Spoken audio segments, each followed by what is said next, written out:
She came to his door at midnight, soaking wet, bleeding from a cut above her eye, and whispering one sentence that would change everything. "Please don't let him find me here." Caleb Ryder had spent 5 years building a quiet life for his little girl after burying her mother. One knock on a storm-drenched night was about to tear that quiet apart. Stay with me until the end of this story. And if you're watching, drop a comment telling me what city you're from. Hit that like button so I know how far this story has traveled. Let's begin. The rain came down sideways in Millhaven that night, the kind of rain that rattled windows loose in their frames and turned the gutters along Sycamore Street into small, angry rivers. Caleb Ryder stood at the kitchen sink, rinsing a plastic cup decorated with pink unicorns, and watched the water sheet down the glass. The porch light flickered once, steadied, then flickered again. He made a mental note to change the bulb on Saturday. He made a lot of mental notes lately. It was easier than thinking about the things that actually mattered. Behind him, the house was quiet, the way it was always quiet after 8:30. Emma had finally fallen asleep on the third reading of the book about the bear who couldn't find his hat, her small mouth open, her breath catching in that shallow little rhythm 6-year-olds have when they're exhausted but fighting it.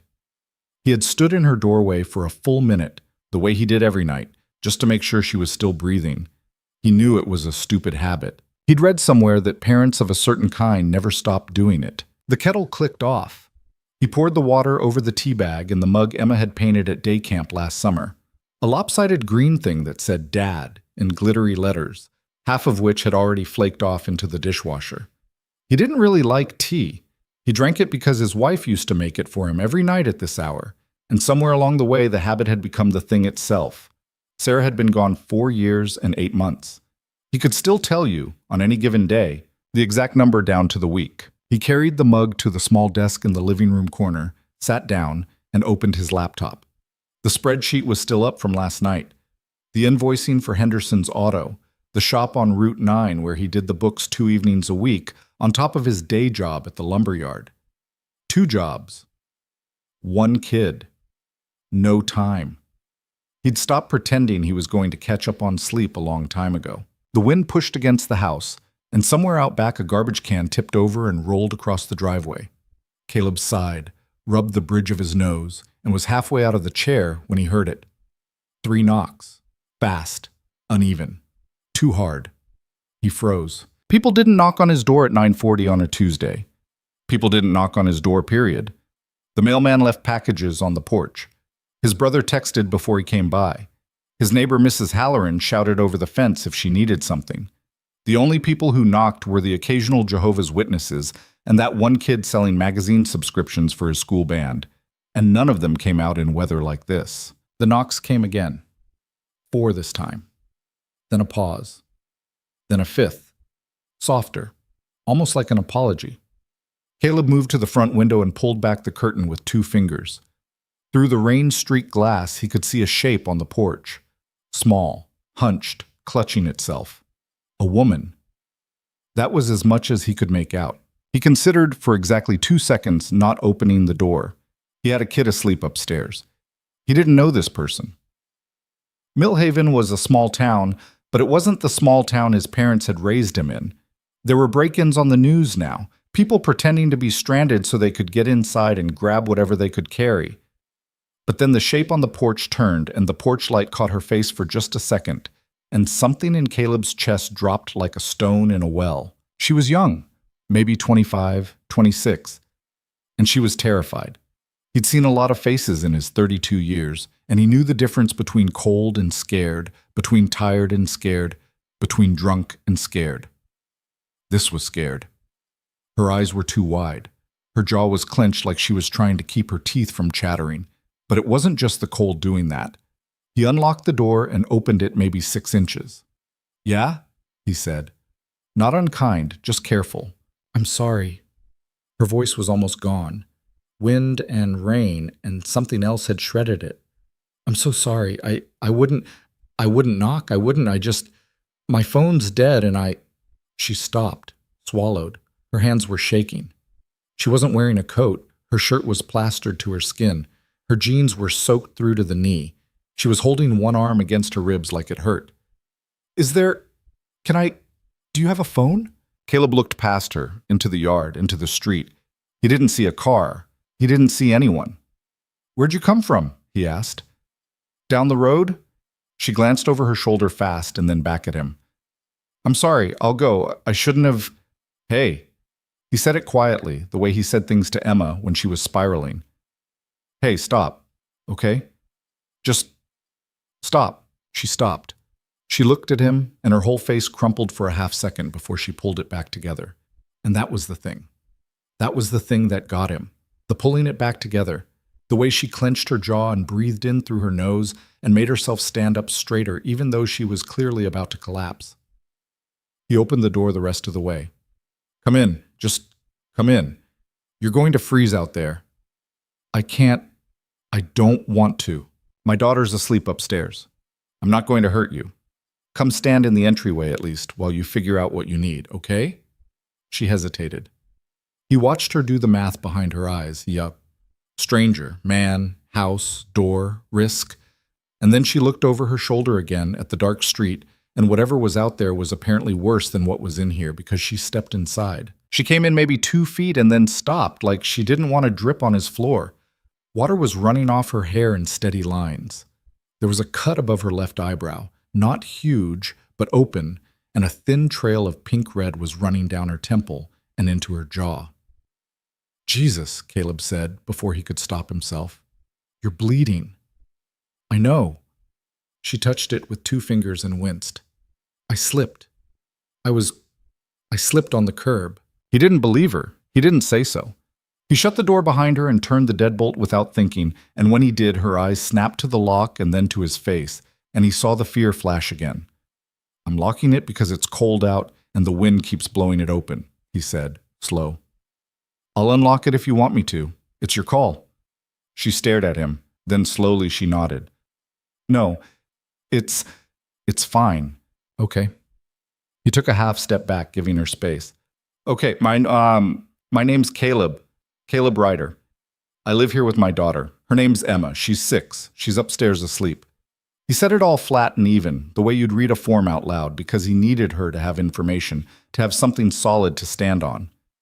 "What's your name?" A long pause. Then, "Ivy." "Ivy what?" Another pause, longer. "Just Ivy, for now. Is that okay?" He looked at her for a second. "Yeah, that's okay." He went to the hall closet and pulled down a towel, one of the good ones, not the ratty ones he used for the dog they didn't have anymore, and handed it to her at arm's length. She took it with both hands like he was handing her something holy. "Bathroom's down the hall on the right," he said. "There's a first aid thing under the sink. For the—" He gestured at his own eyebrow. "You want dry clothes? I can grab you a sweatshirt and some sweats. They'll be big. I'm 6'1". "You don't have to." "I know I don't have to. I'm offering." She looked at him then, really looked at him, for what felt like the first time. Her eyes were gray or green. He couldn't tell in the low light. They were also red-rimmed and exhausted. "Thank you," she said. "Yeah." She went down the hall. He heard the bathroom door click shut. He heard the lock turn and then turn again like she was checking it. Caleb stood in the entryway for a long moment, staring at the small puddle she'd left on the tile. Then he went back to the kitchen and put the kettle on a second time. He made 2 mugs of tea and set them on the coffee table in the living room, along with a sleeve of saltines from the cabinet because he didn't know what else you gave someone in a situation like this. He turned on the lamp in the corner, not the overhead light. The overhead light was harsh. He'd learned from Emma, who hated harsh things, that a lamp was gentler on a person who was already having a hard time. When Ivy came out of the bathroom, she was wearing his gray sweatshirt and a pair of sweatpants rolled 3 times at the ankle. Her hair was wet but combed. The cut above her eye had a butterfly bandage on it. She looked about 15 years old. He gestured to the couch. "Sit, please." She sat on the very edge of it, like she was going to bolt the second anyone raised their voice. He sat in the armchair across from her, not close, not too far, and pushed one of the mugs toward her across the coffee table. "It's just tea. Lipton. Nothing weird." A small, surprised laugh came out of her. Just air, really. Barely a sound. "Nothing weird." "Okay." She wrapped her hands around the mug. Her fingers were still shaking a little. He watched her breathe in the steam and close her eyes for a second, and he thought, she hasn't been warm in a while. He let her have the silence for a minute. He drank his own tea. The rain kept coming. Somewhere upstairs, Emma's nightlight hummed in its outlet. You said your phone's dead, Caleb said finally. You want to use mine? Call someone? There isn't anyone. It came out flat, like a fact she'd already made peace with a long time ago. He didn't push. Okay. I'm sorry, she said. I know how this looks. I know you're a dad, and you have your kid here, and some stranger just showed up on your porch, and I'm Ivy. She stopped. You don't have to explain it to me tonight, he said. You don't have to explain it to me at all. If you want to sit here and drink that tea and say nothing for the next 3 hours, that's fine. If you want to tell me you fell off a bike and need a ride to the bus station, that's fine too. You get to decide what I know. She stared at him. Her eyes filled and she looked away fast, toward the dark window. I haven't slept in 2 days, she said quietly. I don't think. Couch pulls out. I've got blankets. I can't stay here. I don't know you. You don't have to stay, but it's midnight and it's raining, and wherever you were going, you can maybe go there tomorrow. A long silence. She took a sip of the tea, her eyes closed again. Why are you being nice to me? She asked. Not suspicious, just tired. Caleb thought about it. He could have said a lot of things.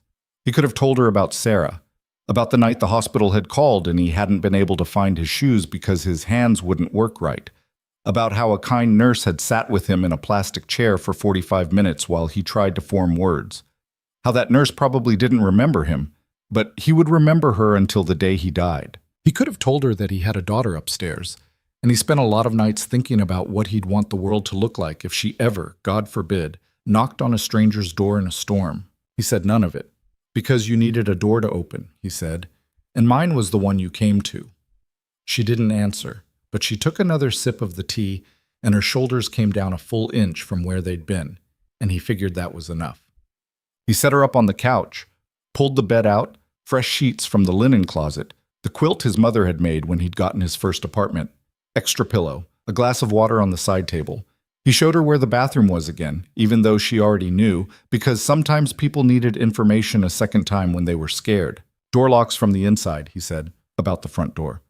Deadbolt 2. Chain. I'll be upstairs.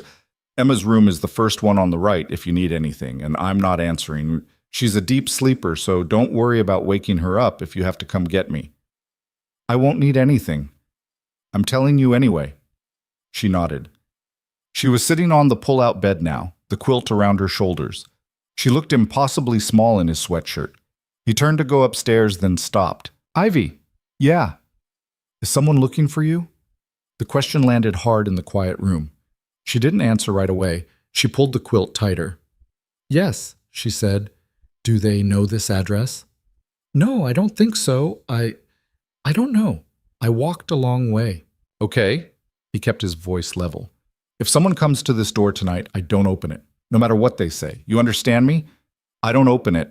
I call the police and I stand between them and this room. That's how this works tonight. Her eyes filled again. She looked down at her hands. Okay, she whispered. Get some sleep. He turned off the lamp on his way out. Upstairs, he checked on Emma.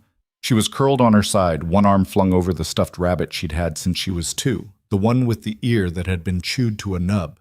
Her hair was in her face. He brushed it back without waking her. Hey, Bug, he said quietly. It's fine. Everything's fine. He didn't know if he was saying it to her or to himself. In his own room, he didn't turn on the light. He sat on the edge of the bed, still in his jeans, and listened to the house. He heard the rain. He heard the heater kick on.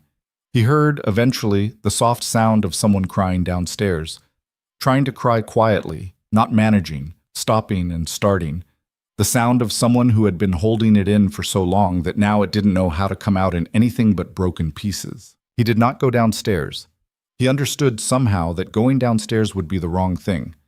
Some crying needed to be done alone. In a room where no one was watching, in a house that had locked its doors against whatever was outside. He lay down on top of the covers, still in his clothes, and didn't sleep for a long time. He was up at 5:40, the way he always was. The rain had stopped.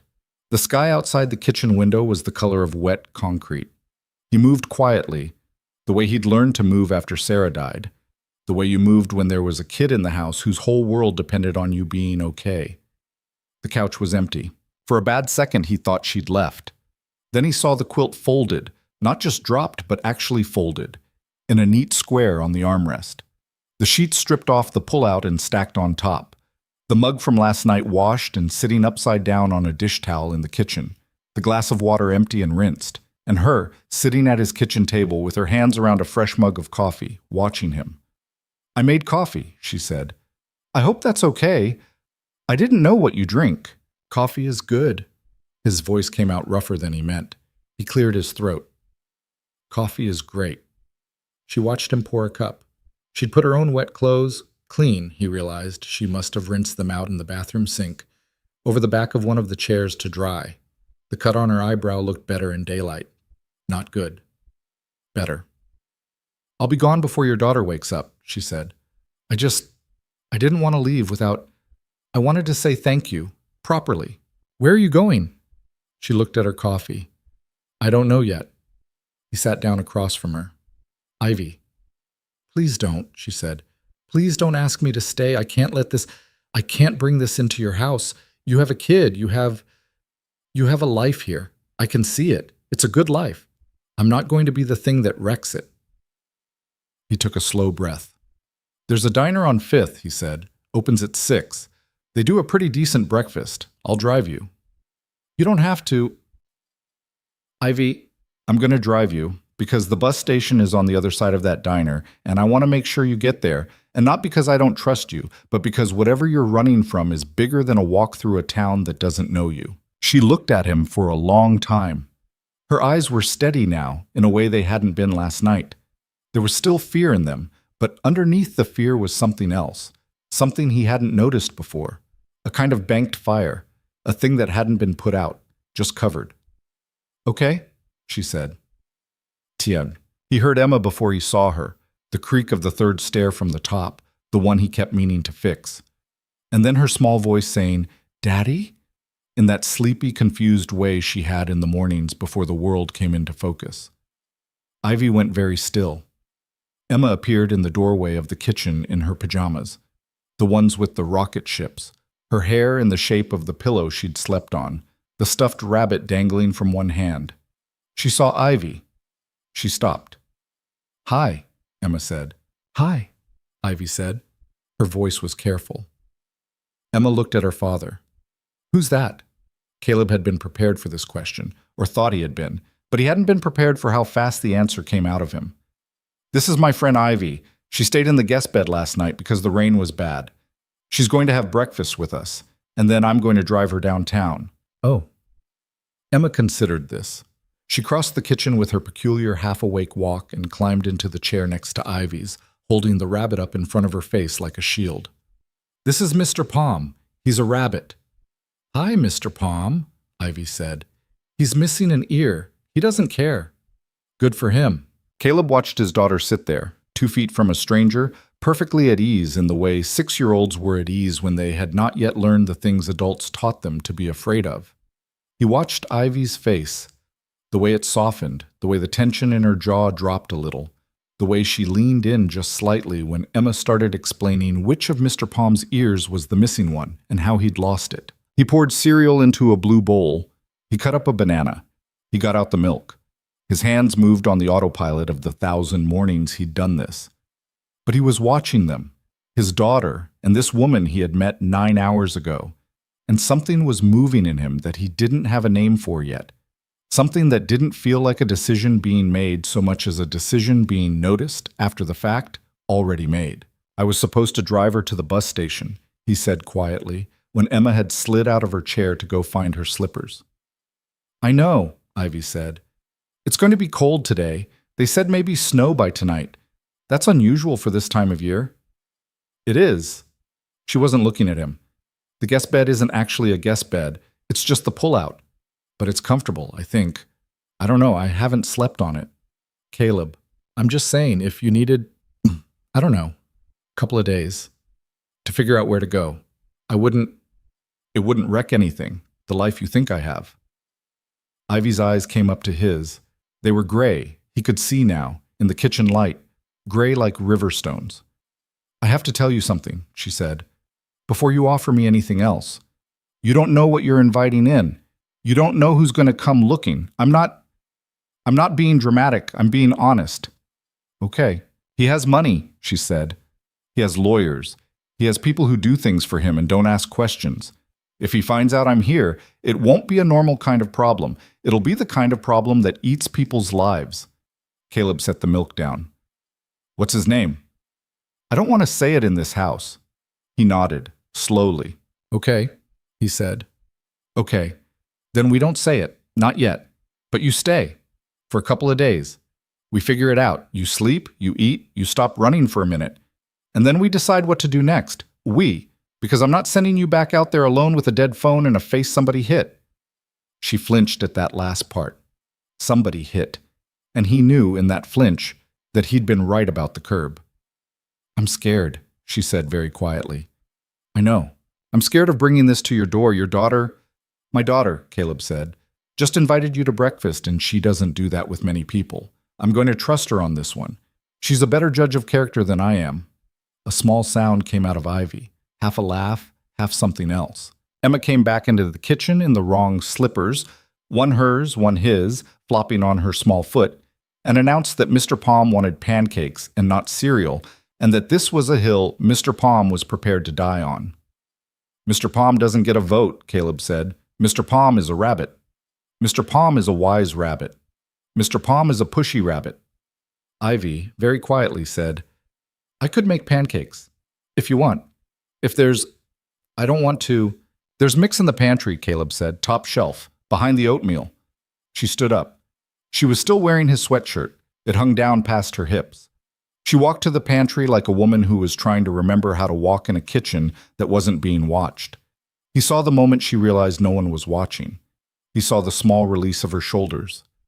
Emma leaned over the table and whispered in the way 6-year-olds whispered, which was not a whisper at all. Daddy, I like her. Yeah? She has sad eyes, but she's nice. Caleb looked at his daughter. He didn't know where she got these things. Sarah had been like that too, seeing things other people didn't see, naming them out loud before anyone else had the words. It ambushed him sometimes, how much of his wife was still walking around inside his kid. Eat your cereal, Bug, he said. Mr. Palm wants pancakes. Mr. Palm can have a pancake, one pancake, with dignity. Dignity, Emma repeated solemnly. Over by the stove, Ivy had found the mix. She was reading the back of the box. Her hair was almost dry now, pulled back into a knot at the base of her neck. She looked, for just a moment, in that kitchen light, measuring flour into a bowl, like a person who lived somewhere, like a person with a morning. Caleb looked out the window. The clouds were still low. The yard was a mess of wet leaves. Down at the end of the street, a black sedan was idling at the stop sign, brake lights on, a little too long. It turned the corner and was gone. Probably nothing, he thought. He got up to help with the pancakes. The pancakes were lopsided and a little pale in the middle, which Emma declared to be the best kind, and which Ivy accepted with the small, surprised smile of someone who had forgotten what it felt like to have her work praised by anyone at all, let alone by a 6-year-old with syrup on her chin. Caleb ate 3 of them standing up at the counter because he was already running late for the lumberyard, and because sitting down in his own kitchen across from Ivy felt, somehow, like a bigger step than he was ready to take at 7:15 in the morning. He dropped Emma at school on his way in. She waved at Ivy from the passenger side of his truck, her breath fogging the window, and Ivy waved back from the porch in his oversized sweatshirt with her arms wrapped around herself against the cold. The image stayed with Caleb all morning. He thought about it while he was counting 2x4s in the yard. He thought about it while Dale, from receiving, was telling him some long, unfunny story about his brother-in-law's truck. He thought about it in the parking lot at lunch, eating a gas station sandwich in the cab, watching the gray sky and trying to figure out what exactly he had just done. He had left a strange woman alone in his house, a woman whose last name he didn't know, a woman who was being hunted by a man with money and lawyers and apparently a fist. He should have called his brother. He should have called somebody. Instead, he found himself at 12:40 sending a text to a number he had written down on the back of an envelope that morning, a burner phone Ivy had bought for cash at a gas station 3 days ago, the only phone she had left. that said simply, "You okay?" She wrote back almost immediately. "Yes. House is very quiet." He stared at the message for a long time. Then he typed, "There's leftover chili in the fridge. Microwave, not the stove." Stove's temperamental. Okay. He almost put the phone down, then didn't. Ivy. Yes. You don't have to do anything. You don't have to clean. You don't have to earn it. Just rest. There was a long pause. The bubble with the 3 dots appeared and disappeared twice. Finally, "I don't know how to do that." "Try," he wrote back, and put his phone down before he could write anything else. He got home at 5:40 with Emma in tow. A grocery bag of chicken thighs and rice, and the bag of those little shredded carrots Emma would eat if they were raw, but absolutely would not touch if they were cooked. The house smelled like something that wasn't chili. It smelled, he realized as he set the bag on the counter, like bread. "You made bread?" he said. Ivy was at the kitchen table, a book open in front of her. One of his, from the shelf in the living room, a beat-up paperback about the Civil War that he'd been meaning to finish for 3 years. "I made bread," she said. Her face did a complicated thing. "I hope that's okay. I found flour in the pantry and yeast, and I needed something to do with my hands. It smells incredible. It's nothing special. It's just a white loaf. My grandmother taught me." Emma came thundering in from the living room where she had stopped to greet Mr. Palm, who apparently had missed her. "You made bread?" "I did." "Can I have some?" "After dinner," Caleb said. "Can I have some before dinner?" "After dinner." "Can I have half a piece before dinner?" He looked at Ivy. She was trying very hard not to laugh. Her mouth kept wanting to turn up at the corners, and every time it did, she pulled it back down. It was the first time he had seen her close to a real smile. "Half a piece," he said, "because we have a guest, and it's her bread, and she gets to decide." Ivy cut a piece and then cut that piece in half. Emma took it with the reverence of a child receiving a birthday present and walked very slowly, very carefully, to the couch, where she proceeded to eat it in tiny mouse-sized bites while studying it for defects. "She's a lot," Caleb said quietly. "She's wonderful." "Yeah, well, she has her moments." He started pulling things out of the grocery bag. Ivy got up and came over to the counter without being asked and began putting things away in the places she had apparently figured out during the day. The carrots went in the crisper drawer, the milk in the door, the canned tomatoes in the pantry, second shelf. She moved around his kitchen like a person testing how much space she was allowed to take up, touching things lightly, putting them back down gently, never with her back to the door. He noticed that last part, never with her back to the door. "Pass me the garlic," he said. She passed him the garlic. Their fingers brushed. She pulled her hand back fast, and then, seeing that he hadn't reacted, let out a breath and tried to laugh at herself. "Sorry," she said. You're fine. I'm jumpy." "Yeah, I noticed. It's fine." He started chopping onions. She watched him for a second, then picked up the other knife on the block and started on the carrots without asking. He let her. There was something about the way she worked, fast, clean, her hand flat against the back of the blade the way you were supposed to do it, that told him she had cooked, seriously cooked, somewhere in her life. He didn't ask where. After a minute, she said, "Can I ask you something?" "Yeah." "Why aren't you asking me anything?" He kept chopping. "Because you'll tell me when you're ready, or you won't. Either way." "That's not normal." "Probably not. Most people ask. Most people have a story they're trying to collect. I don't." He scraped the onions into the pan. They hit the oil and hissed.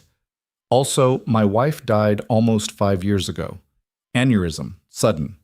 One morning, she was making coffee. That afternoon, she was gone. For a long time after that, everywhere I went, everybody had questions. How did it happen? Were you there? Did she suffer? How's the kid?" I started to hate questions, even the nice ones, even the ones people meant well with. So I figured, if you want to tell me something, tell me. If you don't, I'm not going to pull it out of you. She had stopped cutting the carrots. "I'm sorry," she said. "About your wife." "Thank you. I didn't know." "How would you?" He took the carrots from her cutting board and slid them into the pan. "It's been a while. I don't talk about it much. Emma was 20 months old. She doesn't really remember her. She's got pictures and stuff." Ivy was quiet. Sarah, Caleb said. Her name was Sarah. I don't say it a lot. It's still, he shook his head. It still does something, to say it out loud. Sarah, Ivy said gently, like she was holding the name carefully so as not to drop it. He looked at her. Yeah. They cooked the rest of the meal without saying much. Emma wandered in twice, once to complain that the TV remote had eaten a battery, once to ask if Ivy would braid her hair later because Daddy was bad at braids, which was not a criticism, just a fact. Ivy said yes. Ivy's eyes were a little shiny when she said it. Caleb pretended not to notice. Dinner was rice and chicken and the carrots and warm bread with butter that Emma would not stop raving about, as though she had not, in her short life, been eating butter basically every day. Ivy ate more than Caleb had expected, though not much. A small plate, slowly, like someone who had forgotten how to be hungry and was having to remember. She drank 2 glasses of water.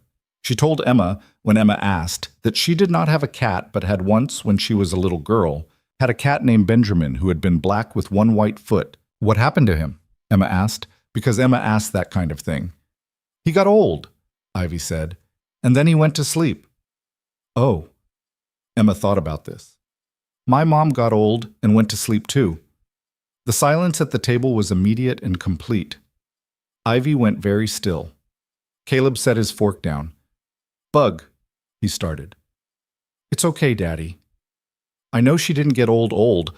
I just mean she went to sleep like Ivy's cat. That's what you said. That's what it was like. Yeah, Caleb said. His voice had gone thick without his permission. Yeah, that's what it was like. Ivy reached, very slowly, and put her hand on top of Emma's on the table. Emma looked at the hand, then up at Ivy, and didn't pull hers away. I'm sorry about your mom, Ivy said. It's okay. I have Daddy, and Mr. Palm, and now I have you. That's almost as much. Caleb got up and went to the sink. He turned the water on. He did not turn around for a minute. He pretended to be rinsing a plate. He was not rinsing a plate.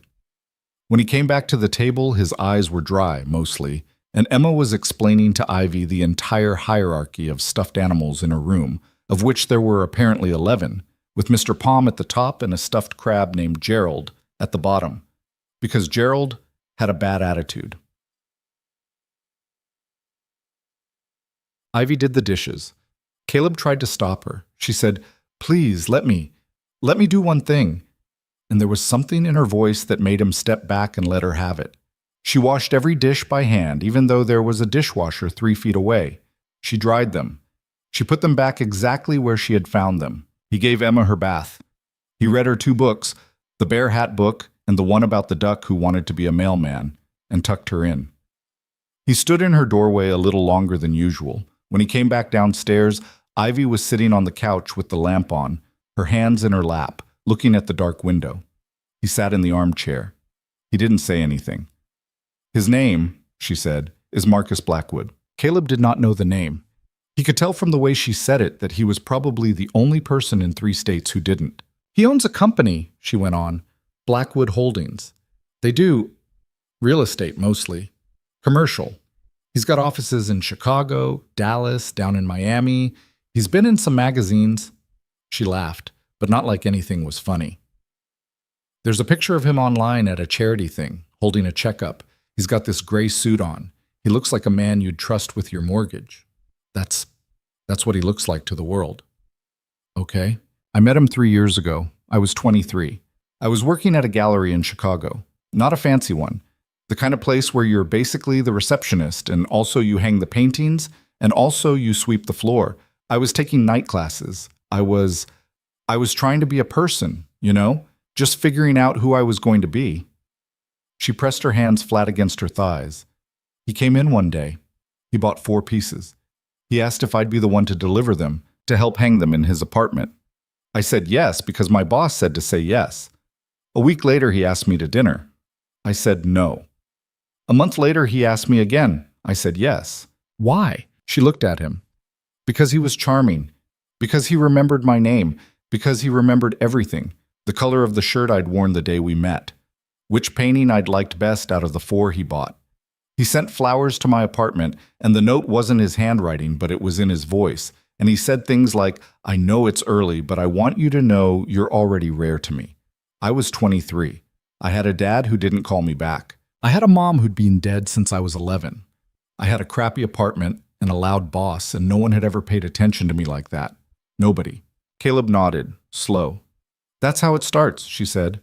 That's always how it starts. They pay attention. She was quiet for a moment.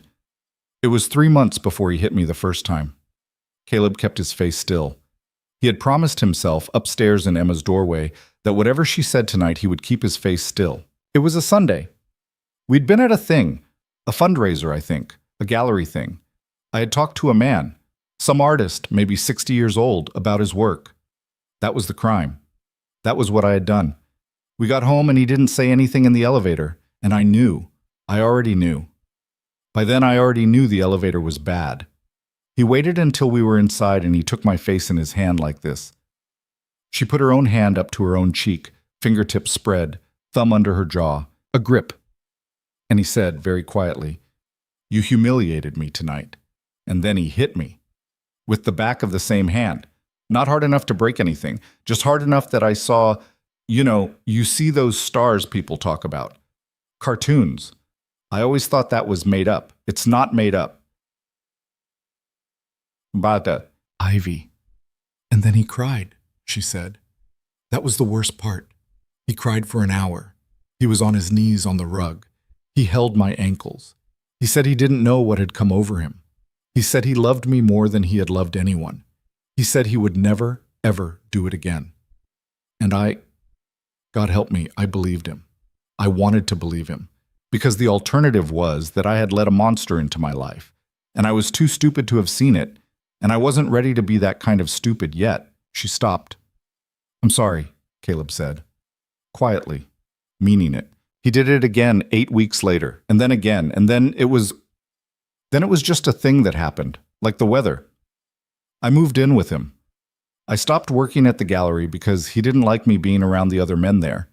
I stopped taking the classes because he said it was a waste of money, his money, because by then everything was his money. I had a phone he paid for, a car he paid for, clothes he bought, friends. He didn't like my friends, so the friends went away. It's not that it happens all at once. That's the thing people don't understand. It's like a room that keeps getting smaller. Every week the walls come in an inch. You don't notice. And then one day you wake up and you can't turn around. She looked at her hands. I tried to leave 8 months ago. He found me in 2 days. He had somebody find my phone. He had somebody find my sister in Ohio, who I hadn't talked to in 2 years, and he sent her a basket of fruit with a card. Just a fruit basket. From Marcus. My sister called me crying and asked what I had gotten myself into. That was the message. He wanted me to know that there was nowhere I could go, that he couldn't touch somebody who mattered to me. Jesus, Caleb said before he could stop himself. So I went back, and I stayed for another 8 months. I got better at not making him angry. I got good at reading a room, at reading him. I got so good at it I forgot I was doing it. It was how I lived. She took a breath. 3 days ago, he broke my phone across my face because somebody had texted me and he didn't know who, even though it was just the dry cleaner telling me my order was ready. He locked me in the bedroom for the night. He went out. I waited. I waited 2 hours to make sure he wasn't coming back. Then I took the emergency cash he keeps in the safe in the closet, $800. And I took a bag with some clothes. And I climbed out the bathroom window onto the balcony and down the fire escape, in my nightgown, with bare feet. I took a bus to Indianapolis, then another bus, then another. I wasn't going anywhere. I was just going. I got off in a town called Brickton, about 40 miles from here, because there was a man on the bus who kept looking at me and I got scared. I walked. I got rides. Last night I got a ride with a trucker who was decent, who dropped me at the edge of Millhaven and gave me $20 and told me not to tell anyone he'd picked me up. I started walking. It started raining. I saw your porch light. I knocked. She stopped. The room was very quiet. The heater clicked on. You didn't slip on a curb, Caleb said. No. That cut on your eyebrow. That was the phone. Yeah. You have other... He stopped. I'm sorry, that's not my business. You're the first person who's asked, she said, and her voice finally broke on it. Just a little, just enough. You're the first person in 3 years who's asked. He didn't move towards her. He had learned, over the course of the day, that moving toward her fast was a bad idea. He just stayed in the armchair and leaned forward with his elbows on his knees. Ivy, I want to ask you one thing, and I want you to answer me honest. Is anyone going to die because you're here? Does he know this address? She shook her head. No, I swear to you, I threw the burner phone in a gas station trash can before I got to your street. The one I have now I bought with cash this morning while you were at work, from a different gas station, using a different name. I don't have any social media. I haven't touched my old phone, my old email. Nothing. I've been careful. Okay, but he's gonna look. He's gonna hire somebody. He always does. It's not going to be today. It's not going to be this week. But it'll happen. Eventually, somebody will find somebody who saw a girl on a bus, and then, I don't know. That's why I kept moving. That's why I was going to keep moving. I wasn't going to stay here. I don't want to stay here, Caleb. I don't want to do to you what this is going to do. You're not doing anything to me. I am. I'm telling you right now with my whole chest that a rich and angry man might show up at your house looking for me. And you have a daughter upstairs. Caleb looked at the floor for a long moment. Yeah, he said. I know. So you need to... Let me think. She stopped. He got up. He went to the window and looked out at the dark street. Everything was quiet. The streetlight on the corner was buzzing, the way it always buzzed. A cat crossed the road and disappeared under the Hendersons' porch. I had a cousin, Caleb said, still looking out the window. Her name was Diane, my mom's sister's kid. She was older than me by maybe 9 years. When I was 10, she moved in with us for a summer because her husband had broken her nose. I didn't know that at the time. I was a kid. I just thought Diane was visiting. She had these sunglasses she wore in the house. I thought she was a movie star. My mom would make her tea in the afternoon, and they'd sit on the porch and not say anything for hours. That's what I remember, just my mom and Diane sitting on the porch, not saying anything. He turned around. When I was 16, my mom sat me down and told me the real story. Not because I asked, because she wanted me to know. She said, a woman shows up at your door someday, you open it. You open it even if you don't know her. You open it especially if you don't know her, because that's how the world keeps from eating itself. I remember thinking it was a weird thing to say. I was 16. I didn't get it. He looked at Ivy. I get it now. She put her hand over her mouth. I'm not a cop, he said. I'm not a lawyer. I'm not rich. I'm a guy who works at a lumber yard and does bookkeeping on the side and drives a 10-year-old truck. I don't know what I've got to offer you, except a door that locks and a bed that's yours for as long as you need it. But you have that. You have it as long as you want it. You hear me? Caleb, you hear me? I hear you. Good. He went to the kitchen. He came back with a glass of water. He set it on the coffee table in front of her. Drink, he said. You look like you forgot to today. She picked up the glass. Her hand was shaking again. She drank it in 3 swallows, put it down, and pressed the heels of her hands against her eyes. I don't know what to do with kindness, she said. I forgot what to do with it. I'm sorry. I keep thinking you're going to turn. I'm not going to turn. Everybody turns. I know it feels like that. But I'm telling you now, and I'm not going to say it a lot because I don't want to be the guy who keeps saying it. There's no version of this where I put you back on the street. Okay? That's not one of the options. I took that off the table when I locked the door last night. She nodded. She couldn't talk for a minute. He let her not talk. Eventually she said, I should sleep. Yeah, you should. Caleb? Yeah. Thank you. Yeah. The next 5 days slipped by in a rhythm that didn't feel like it should have been possible. Ivy slept 12 hours the first night, then 10, then 8. She started getting up when Caleb got up, making coffee, packing Emma a little bag with a sandwich cut into triangles and a sliced apple and a note that said different things on different days. Have a brave day. Mr. Palm says hi. You're a good kid.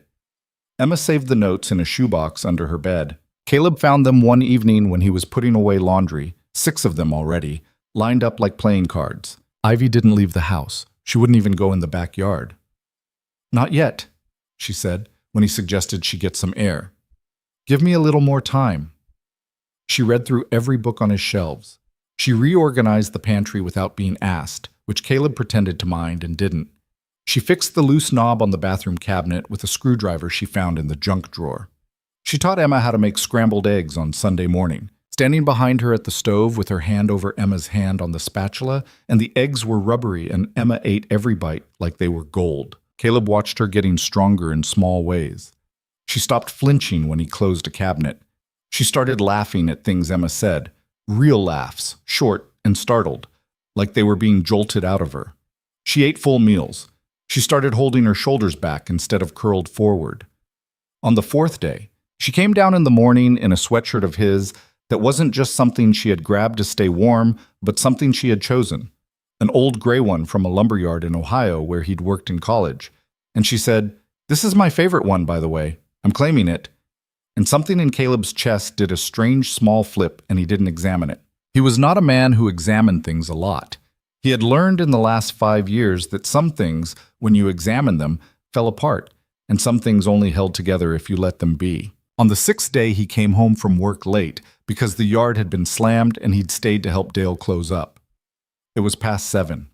The sky was black. The kitchen light was on, warm and yellow, and through the window from the driveway he could see Ivy and Emma at the table. Ivy had a pencil in her hand. Emma had a pencil in her hand. They were drawing something. Emma was saying something that made Ivy laugh, and Ivy was throwing her head back a little when she laughed, and her hair, which Caleb had only seen wet or pulled back before, was loose on her shoulders. He sat in the truck for a minute and just looked at his own kitchen window, at the two of them in it, and he realized he was holding his keys so tight the metal was cutting into his palm. He did not have a word for what he was feeling. It wasn't happiness. It wasn't relief. It was something closer to terror. The exact feeling he had felt the day he had held Emma for the first time in the hospital. The realization that something had just become so valuable to him, that the world had sharpened around it, that he now had something new to lose. He went inside. "Daddy!" Emma shouted. "We're drawing our family." He bent down to kiss the top of her head. "Yeah, show me." It was a picture of 4 figures. Stick figures, big heads, crooked smiles. Emma in the middle, Caleb on one side, Ivy on the other, and on the far left a figure with long hair and a halo of yellow crayon. "That's Mommy," Emma said. "She's watching. She likes Ivy." Ivy was looking down at the picture. Her pencil was very still on the paper. Caleb's throat closed up for a second. He cleared it. "That's a really good picture, Bug." "Ivy did most of it." "I helped with the sun," Ivy said quietly. "The sun is the best part," Emma said, loyal as a dog. Caleb sat down at the table. He looked at Ivy across from him. She looked up at the same time, and something passed between them that neither of them named, and neither of them looked away from for maybe 2 seconds, and then she smiled. A real smile, the first full one he had seen, and it was like somebody had turned a light on in a room he hadn't realized was dark. "Long day?" she asked. "Long day. I made stew. You're going to ruin me." "That's the plan." Came out before she thought about it. He saw her register it, saw her eyes widen slightly. But then she just held his look for a beat longer, and her smile stayed, and she didn't take it back. That night, after Emma was asleep, they sat in the living room again. But this time they weren't talking about Marcus. They were talking about nothing, about a movie Ivy had loved when she was 17, about the summer Caleb had worked on a fishing boat in Alaska between his junior and senior year of college, about Emma's teacher, Mrs. Wellman, who apparently did not understand the concept of indoor voices. At some point, Caleb got up to check the locks. He did this every night now since Ivy. He checked the front door, he checked the back door, he checked the sliding door to the patio. He came back into the living room and Ivy was standing by the window, pulling the curtain slightly aside. "Caleb," something in her voice. He crossed the room fast. She was looking out at the street. A black sedan was parked under the streetlight 2 houses down. Not one he'd seen before. The engine wasn't running. The windows were tinted. As they watched, the tip of a cigarette glowed orange inside the car. Someone was sitting in it, watching. Ivy had gone white. "How long has it been there?" Caleb asked quietly. "I don't know. I went to close the curtains. I just saw it. They stood there. The cigarette glowed again. Go upstairs, Caleb said. Get Emma. Put her in my bed. Don't turn any lights on. Take your phone. Caleb, go. Now. Please. She went. Caleb stood at the window, not touching the curtain, just watching. His heart was beating too hard in his ears. He made himself count the way his dad had taught him to count when he was a scared kid. 1 potato, 2 potato. Because counting made the panic go somewhere. The car sat there for 4 more minutes. Then it pulled away from the curb. Slow, no headlights, drifted to the stop sign at the corner, and turned right. Only then did the brake lights come on. Caleb let the curtain fall back. His hands were shaking. Upstairs, he could hear Ivy's voice, soft and steady, reading something to Emma in the dark. A made-up story. Something about a girl and a rabbit. He stood in his own living room, in his own house, and he understood very clearly that the quiet life he had spent 5 years building was already over. Had been over the moment he opened the door. He just hadn't known it yet. He went to the phone on the kitchen wall, the landline he'd kept for emergencies, for storms, for the kind of night when cell towers went down. And he dialed his brother Will's number from memory. Will picked up on the 3rd ring. It's almost 11. Man, this better be good. I need your help with something, Caleb said. I need you not to ask me a lot of questions about it until I can come see you. Can you do that? There was a pause. Yeah, Will said. Yeah, I can do that. You okay? Caleb looked up at the ceiling, toward the sound of Ivy's voice still murmuring upstairs. Not really, he said, but I will be. Will came over the next morning at 7:30, which was early for him. He was the kind of man who ran a body shop and kept his own hours, which meant he didn't answer a phone before 10 unless somebody had died. He knocked the family knock, Tashek, 3, pause, 2, and stood on the porch in a canvas jacket with his hands in his pockets. And when Caleb opened the door, his brother looked past him into the house and then back at him and said, Is she still here? She's upstairs with Emma. They're getting ready for school. Okay. You want coffee? I want an explanation, but I'll take the coffee while I wait. Caleb let him in. Will was 2 years older and ran hotter in every way. Quicker to laugh, quicker to anger, quicker to form an opinion he'd stand behind whether or not he'd thought it through. But he was also, underneath all of it, the most reliable man Caleb had ever known. Will had been the one who'd driven 6 hours the night Sarah died, and stayed for 3 weeks without ever being asked, sleeping on the couch, doing dishes, taking Emma for walks in the stroller at 5 in the morning, so Caleb could sleep without knowing she was crying. They sat at the kitchen table. Caleb told him. Not all of it. He kept Ivy's actual words to himself, because those belonged to her, but enough. The knock in the rain, the cut over her eye, the name she'd finally said out loud, the car last night with the cigarette. Will listened without interrupting, which was not his usual way. When Caleb was done, Will looked at his coffee for a long moment, then looked up. Marcus Blackwood. You know him. I know of him. Everybody who pays attention to that kind of thing knows of him. I did a job once on a Range Rover that belonged to one of his guys. Paid cash. Didn't want a receipt. Told me to forget his name. Will rubbed his jaw. He's not somebody you want in your driveway, Caleb. I know. Do you? I think I do. Because if she's telling you the truth, and I'm not saying she isn't, then what's sitting upstairs in your house is a problem that doesn't go away because you want it to. This isn't a guy you apologize to. This is a guy who will destroy your life in small pieces and enjoy it. I know, Will. Do you? It wasn't a question this time. Caleb held his brother's look. I know what kind of man he is. I know what he did to her. I'm not going to put her back out there. Will exhaled. He rubbed the back of his neck. Okay. Then I'm helping you. I'm not arguing with you. I just need you to have heard me say it out loud. So later, if this goes bad, you can't tell me I didn't. Noted. I'm going to put a camera on your porch today. Actually, 2. One on the porch, one pointed at the street. You're going to put a motion light on the back door. You're going to start parking the truck under the side window instead of the driveway, so it's harder to see who's home. Okay. And you're telling Emma's school. Not the whole story. Just that there's a person who is not allowed to pick her up, not for any reason, and if anybody but you shows, they call you and they call the cops. You get the photo of this guy off the internet, and you show it to whoever runs the front desk. Okay. And Ivy needs to see somebody. Not a friend, not you, a lawyer, a real one. There's a woman in Harrisburg who does this kind of work, handles these. Will waved a hand, searching for the word, these rich guy domestic things. She's good. She's expensive. I'll cover it. Will. I said I'll cover it. Don't make it weird. Caleb didn't push. Will didn't make offers he wanted to be argued with. Footsteps came down the stairs then, the fast double thump of Emma, followed by the careful single tread of Ivy. And Will's face did that thing it did around kids, softening without him knowing it. Emma came into the kitchen in her school clothes, her hair in a braid that was maybe the best braid her hair had ever held, and shouted, "Uncle Will!" and ran into him without slowing down. "Hey, Bug." Will caught her, hoisted her, spun her once. "What are you, 70 pounds now? You're a moose." "I'm 51. That's what you think. I can tell with my arms. I'm a scientist with my arms." Emma giggled. Then over Will's shoulder she saw Ivy standing in the doorway and said, with the easy pride of a 6-year-old, "Uncle Will, this is Ivy. She lives here now." Caleb's coffee went down the wrong pipe. Ivy said, "Emma." "Well, you do. You sleep here and eat here, and that's what it means." "Hi," Ivy said to Will, flustered. "Hi, I'm Ivy. I'm sorry.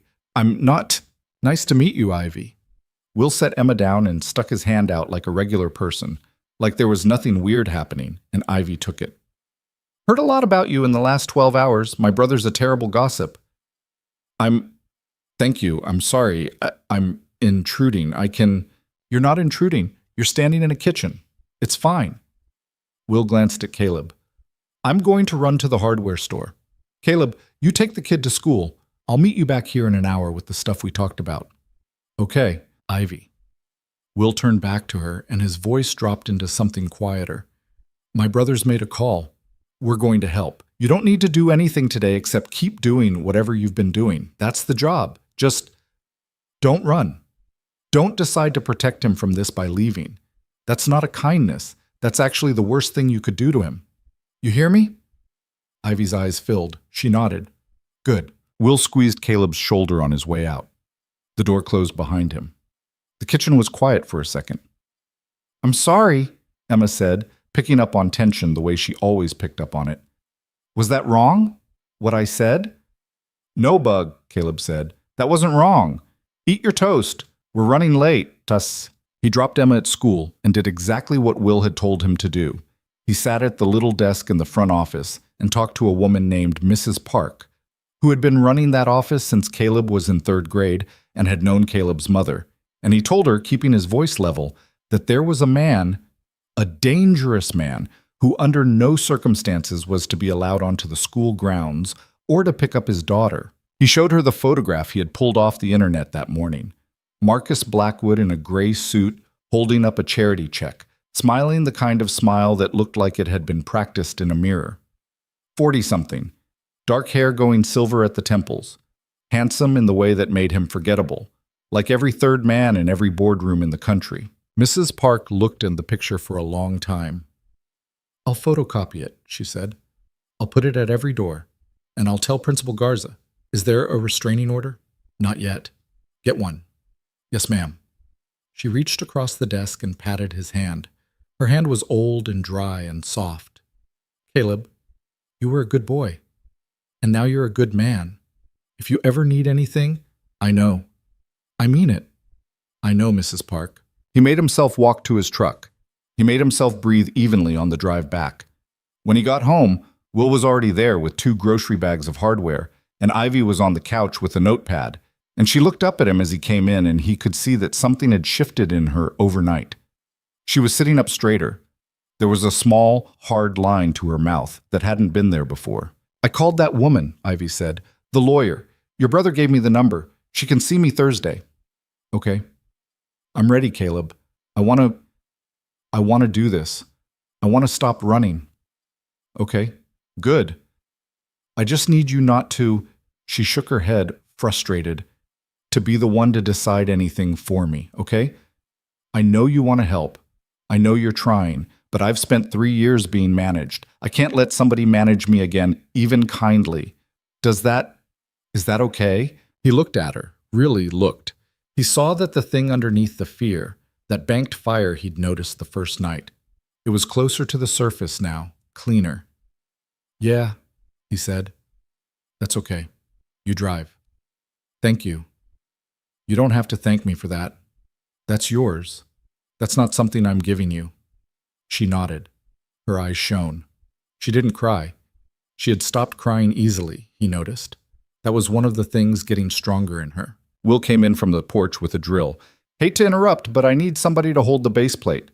Coming. They spent the morning putting up cameras and lights. Will muttered the whole time, the way he muttered while he worked, about how cheap the brackets were and how nobody made anything right anymore. Ivy brought them coffee. At noon, Will left. Caleb sat with Ivy at the kitchen table, and they looked at each other over empty cups, and neither of them said the thing they were both thinking, which was that the house felt different now. Fortified. Watched. That was the cost of what they were doing. Locks that hadn't needed to exist had to exist. The car didn't come back that night. Or the next. By Thursday morning, Caleb almost let himself believe he'd been wrong about it. That it was some neighbor's boyfriend, some lost driver checking his phone, something, anything, other than what he knew in his bones it had been. Ivy went to the lawyer's office in Harrisburg. Caleb drove her. He sat in the waiting room and read a 3-year-old magazine about bass fishing while Ivy was behind a closed door for an hour and 40 minutes. When she came out, her eyes were red, but her back was straight. Her name is Renata Osman, Ivy said in the car, buckling her seatbelt. She said I have a case. She said it's a strong one, actually. She said he made mistakes. She said he always makes mistakes with women like me because he assumes we're too scared to ever open our mouths. What mistakes? Text messages, voicemails, things he sent me, things he sent other people about me. One of his assistants is apparently a woman. He also... Ivy stopped. She swallowed. She's willing to talk. Renata already knows her. She's been trying to build a case against him for 2 years. She says I'm the one who could make it stick because I'll testify. She says I would be the one who finally... Her voice broke. Caleb reached over without looking and put his hand flat on the console between them, palm up. She put her hand in his. He didn't squeeze. He just let her have it there. They drove for 10 miles like that, his hand and hers on the console, the highway a blur on either side, and neither of them said a word, and neither of them let go. 3 days later, on a Sunday afternoon, Caleb was in the garage rotating the tires on the truck, and Emma was on the driveway drawing with sidewalk chalk, and Ivy was out in the front yard for the first time since she'd arrived, standing in the grass in a coat of his, her hands jammed in the pockets, her face tipped up to the weak autumn sun. She'd been out there maybe 20 minutes. He kept looking up to check on her. She kept looking at him and smiling a small, private smile, like she knew he was checking. A car turned onto Sycamore. Caleb registered it before he understood why. A dark sedan, slower than the speed limit, windows tinted. It rolled past the house once. It kept going. It turned around at the end of the cul-de-sac. It came back. Ivy had seen it too. She was already walking toward Emma. "Bug, come here," Caleb said, stepping out of the garage, wiping his hands on a rag. "I'm drawing a dragon." "Emma, come here, right now." His voice did something to Emma's face. It made her drop the chalk and come, fast, the way he'd taught her to come when something was wrong. Ivy got to her a second before Caleb did. Ivy scooped her up. Emma said, "What's happening?" And Ivy said, "It's okay, honey. It's okay. We're going inside," in a voice that was remarkably steady for a woman whose hands Caleb could see were shaking. The sedan stopped at the curb in front of Caleb's house. The driver's door opened. Marcus Blackwood got out. Caleb knew it was him before he saw the face because of the suit. Gray.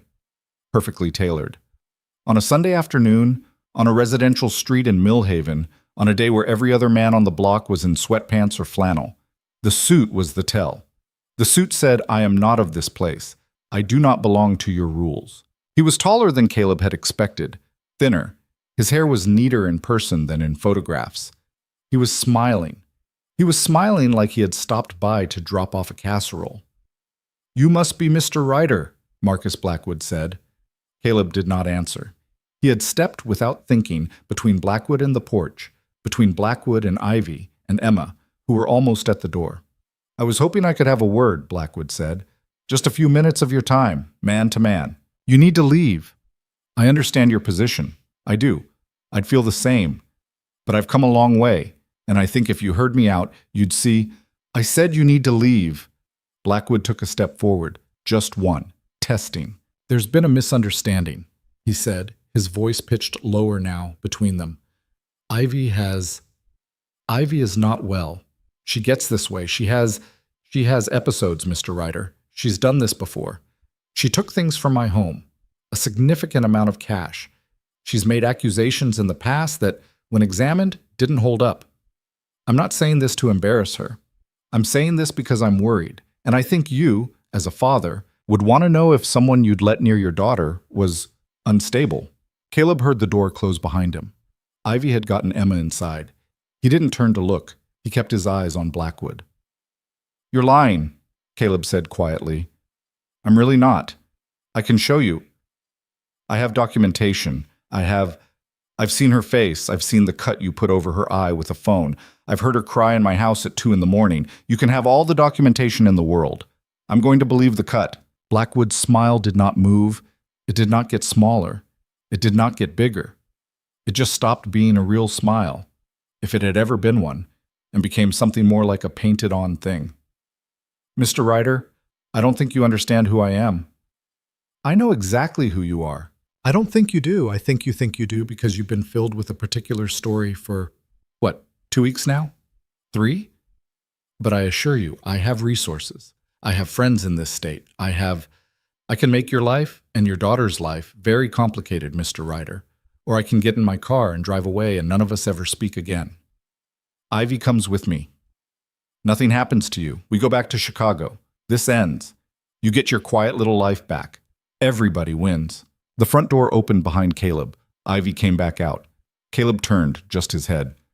"Ivy, no, go back inside." "I'm not going inside." Her voice was clear. It was not shaky. It was not even scared. It was the voice of somebody who had made a decision in the last 30 seconds that she had been walking toward for 3 years without knowing it. She came down the steps. She stopped at Caleb's shoulder. "Marcus." "Ivy, sweetheart, don't call me that. Don't call me anything." "You're not well, Ivy. You have to know that. You ran. You took money. I took $800 from a safe in a closet in an apartment that I lived in for 3 years. The furniture, the rugs, the cars, the clothes, the jewelry, you keep all of it. I don't want any of it.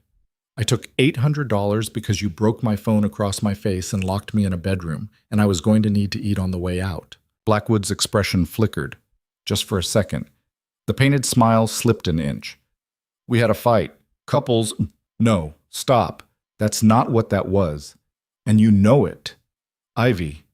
His voice dropped, softer, warmer, the voice Caleb recognized from Ivy's account of Sunday nights on rugs. "I know I've made mistakes. I know I have. And we can talk about those. We'll go to counseling. I'm not going anywhere with you. You don't belong here, sweetheart. Look at this place. Look at this." His hand gestured, faint, at Caleb's small yard. The chalk on the driveway. The porch with the flickering bulb Caleb still hadn't changed. "Look at what you've settled for. A man you don't know. His child. A life you'd be trapped in inside of 6 months.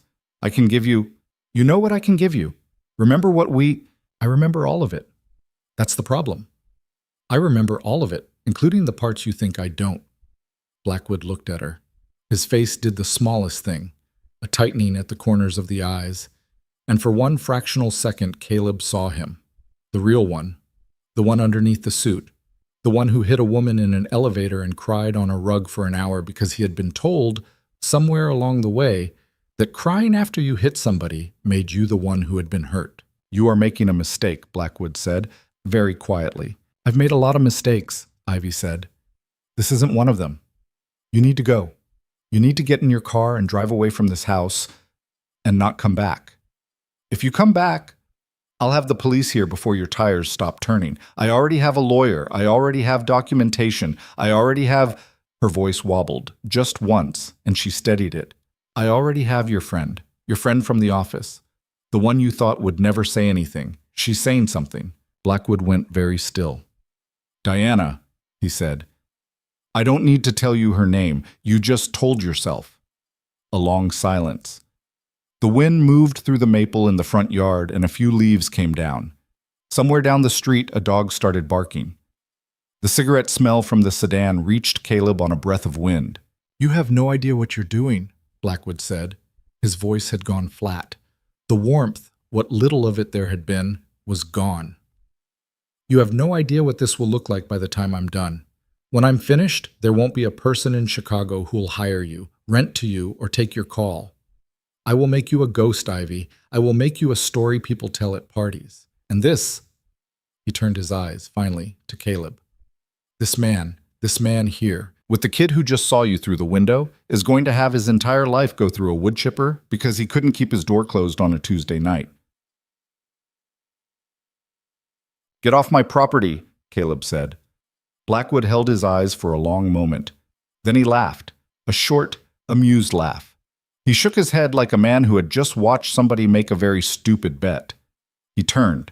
He walked back to the sedan. He got in. The door closed with the soft, heavy sound expensive doors made. He did not peel out. He did not rev the engine. He pulled away from the curb at exactly the speed limit, and he turned the corner at the end of the street, and he was gone. Caleb realized, after the car was out of sight, that Ivy had grabbed the back of his jacket somewhere in the middle of it and hadn't let go. He turned. She was standing very close to him. Her face was white. "I did that," she whispered. "You did that. I said it. I said all of it. Out loud." "Yeah, you did." She let out a single sob. Just one. She pressed the back of her hand against her mouth. He pulled her in. Not a big gesture. He just put his arm around her shoulders, and she leaned against his side, and she breathed for a minute, rough and uneven, against his shirt. Behind them, the front door cracked open, and Emma's small face appeared in the gap, watching, scared. "Daddy?" "We're okay, Bug. We're coming inside." "The man left?" "The man left." "Is he coming back?" Caleb looked down the street. Empty. Quiet. A neighbor was raking leaves 4 houses down. "I don't know, Bug." "Ivy." "I'm okay, honey," Ivy said, lifting her head. "I'm okay. I was scared for a minute, but I'm okay now. Come here." Emma came out barefoot onto the cold porch and wrapped her arms around Ivy's legs, and Ivy's hand went to the top of her head the way hands did when they were doing something without being told. Caleb stood behind them both and looked at his quiet street and thought, this is just the beginning of it. He was right. It started 2 days later, on Tuesday, with a story on a local news website. Not the real paper, not the Millhaven Gazette, but one of those content farms that scraped court records and spit out articles with a lot of words in bold. Ivy Lane, formerly of Chicago, accused of grand theft from prominent businessmen. Suspected mental health episodes. Authorities seeking to locate. There was a photograph of her, clearly pulled from a private source. Ivy at a restaurant, smiling, holding up a glass of wine. She looked beautiful in it. She looked happy. The caption read, "Lane before her alleged breakdown." Ivy read it at the kitchen table with Caleb looking over her shoulder. She didn't cry. She didn't even look surprised. She just sat there.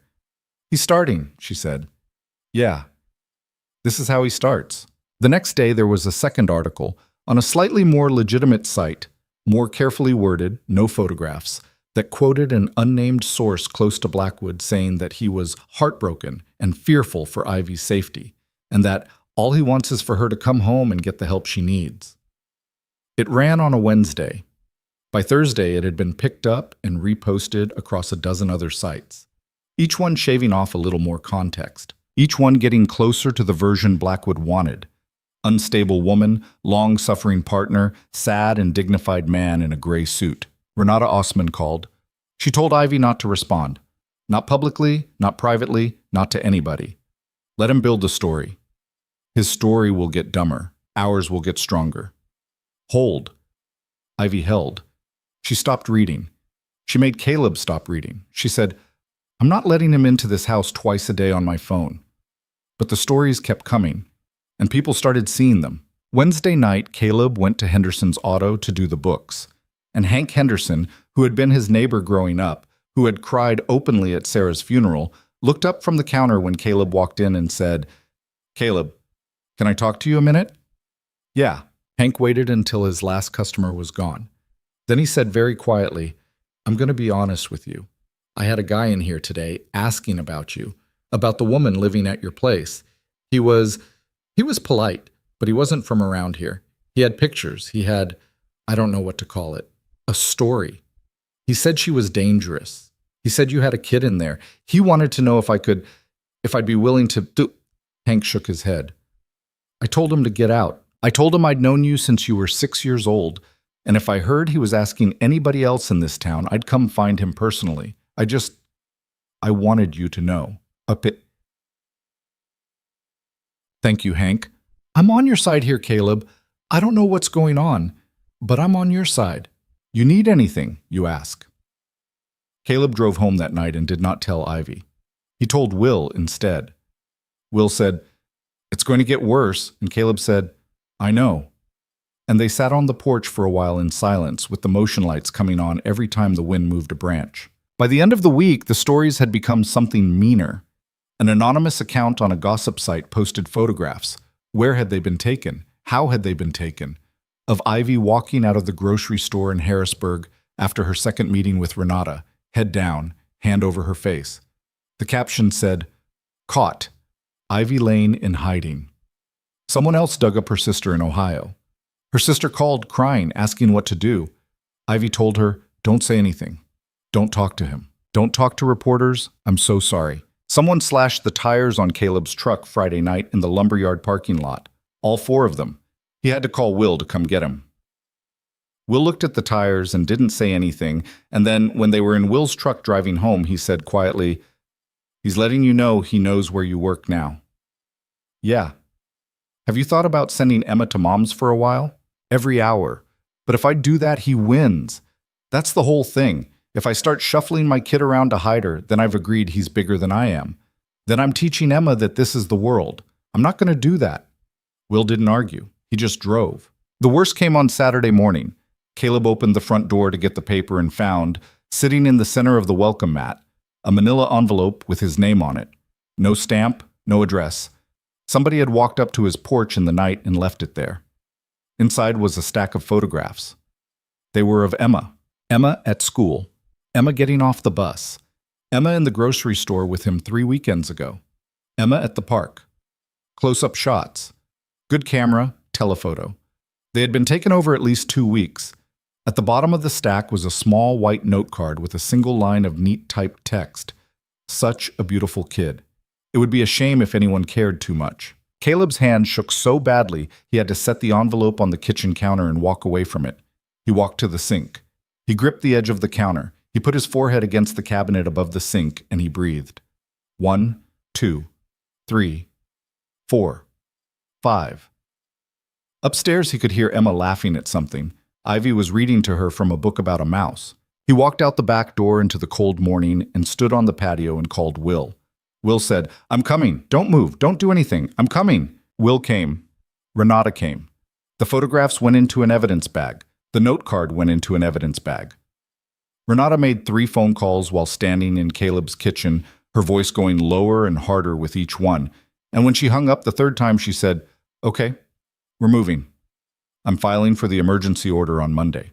We're petitioning for a full restraining order. We're filing the criminal complaint. We're bringing in Diana, the assistant, the one you mentioned, and we are going into that courtroom and we are taking him down. This man just made the biggest mistake of his life. He threatened a child in writing. In writing, he finally did something even his money can't fix." Ivy was sitting at the kitchen table. Her face had gone past white into something gray. She was staring at the wall. "I didn't want him to go near your daughter," she said, "not to anybody specifically. I didn't want Ivy." Renata's voice was sharp. "Look at me. Look at me. This is not your fault. This is his choice. He crossed a line that means he's done. You understand? He thought he was scaring you into coming back. What he actually did was hand us a weapon. We are going to put him in a room he cannot walk out of, okay?" Ivy nodded. She did not look like she heard it. Emma came downstairs then, in her pajamas, the mouse book under her arm. She looked at the faces around her kitchen. She was 6, but she was not stupid. "Why is everybody sad?" she asked. Caleb went to her and picked her up. She was almost too big to pick up anymore, but he did it anyway, and she let him. He held her against his shoulder. She put her cheek on his shirt. "Bug," he said, "we're not sad. We're getting ready." "For what?" "For a big, boring grown-up thing that I have to do. In a place with a lot of chairs." "Okay." She accepted this the way she accepted everything. "Can I have waffles?" "Yeah, Bug, you can have waffles." Over her shoulder, across the kitchen, his eyes met Ivy's. Ivy was still sitting. She had her hands flat on the table. She was looking at him, and he saw in her face the thing he had been waiting to see. The thing under the fire, under the fear, under everything.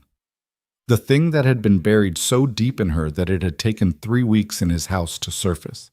She wasn't going to run. Not anymore. Not from Blackwood, not from a courtroom, not from anything. She was going to stand there and say it, and she was going to mean every word. And Caleb, holding his daughter with one arm and steadying himself with the other, understood that he was going to be standing behind her when she did. The weekend bled into Monday the way bad weekends did, slow and heavy, with nobody sleeping quite right. Renata filed the emergency order Monday morning at 8:30, and by 11 a judge in the Harrisburg County Courthouse had granted it, which meant that somewhere in Chicago, a process server was walking into Marcus Blackwood's office with a piece of paper that said, in plain language, that he was not permitted within 1,000 feet of Ivy Lane, Caleb Ryder, or Emma Ryder, and that a hearing for a permanent order would be held in 4 weeks. 4 weeks. That was the distance now. That was the runway. The criminal complaint took longer. Renata was working with a prosecutor in Cook County, a woman named Grace Halverson, who had apparently been waiting 3 years for a witness like Ivy and was not going to rush the filing because she was not going to lose it. Diana, the assistant, Diana Reyes, it turned out, 31 years old, worked at Blackwood Holdings for 6 years, had come in the previous Thursday with her own lawyer and given a full statement. She had photographs of her own. She had emails. She had a recording on her phone from a hotel room in Miami 2 years ago that Renata told Caleb he would, one day, hear a piece of in a courtroom, and that he should prepare himself for because it was not something he would forget. Caleb did not ask to hear it. He did not need to. What he did instead was become a man who watched the street. He did not sleep through a full night the whole of those 4 weeks. He learned the sound of every car on Sycamore, which ones were the neighbors, which ones were the paper route, which ones were the garbage truck on Thursday mornings. He learned the rhythm of his own porch, when the motion lights were tripped by a cat, when by the wind, when by something worth standing up for. He changed the porch bulb, finally. He changed the locks on all 3 exterior doors. He bought a second phone and gave it to Ivy so she could have one that was never out of her hand. He showed Emma how to dial 911 on the kitchen phone and had her practice 3 times. Emma did not ask why. Emma had gotten quieter in that week, the way kids got quiet when they understood something they were not yet supposed to understand. Blackwood, for his part, stopped sending envelopes. He did not call. He did not drive past. The photographs of Emma and the note card had been a miscalculation, and he had figured that out the moment Renata's office phoned his lawyers on Saturday afternoon. Now his strategy shifted. He went to ground legally and went louder publicly. There was a new article every other day. A carefully placed quote in an industry publication. A story about Ivy's supposed history of instability that appeared, of all places, in a national magazine's online culture section. The kind of article with a sympathetic tone and a lot of weasel words that did its real damage in the comment section, where strangers Ivy had never met were suddenly experts on who she was. One of the articles dug up a 3-year-old photograph of her at a gallery opening in Chicago, laughing, leaning into Blackwood's shoulder. The caption was engineered to imply she had been happy right up until some recent, unexplained break. The subtext was, "What changed and why should you believe her?" Ivy read one of them on the second Tuesday, despite her own rule, despite Renata's advice. Caleb came home from the lumberyard to find her sitting at the kitchen table in the dark, her laptop open in front of her, her face wet. He closed the laptop without looking at it. He turned on the small lamp over the stove. He sat down across from her. "I told you not to," he said. Not angry, just quiet. "I know." "Why'd you read it?" "Because—" She wiped her face with the back of her wrist. "Because I wanted to see what people were saying. I wanted to see how bad it was. I wanted to, I don't know. I wanted to know what I was going to have to walk into on the day. And she laughed. It was a small, hopeless laugh. And it's bad, Caleb. It's bad. They think I'm crazy. They think I'm a gold digger. There's a woman I went to high school with. I haven't talked to her in 10 years. She left a comment saying I always had problems. She doesn't even know what I'm accused of. She just saw an article and decided to say I always had problems. 10 years I haven't talked to her. And she... Ivy. I'm sorry. I know. I know I shouldn't have. Hey, look at me. She looked at him. You know who's not on the internet? Who? The judge. The jury, if there is one. Grace Halverson, Renata, Diana Reyes, the 12 people in a room who are going to decide this thing. They are not reading comments. They are going to read documents, and they are going to look at photographs, real ones, medical ones, and they are going to hear you and Diana and maybe me say, under oath, what we know. That's the room that matters. Not the comments section of a magazine, not some woman you knew in 10th grade. I know. Do you? I do. She put her hand on her chest. I just needed to hear it. Then I'm telling you, again, as many times as you need to hear it. You want me to write it down? I'll write it down. I'll tape it to the fridge. That got a real laugh out of her. Short, surprised. Her shoulders came down. Don't tape it to the fridge.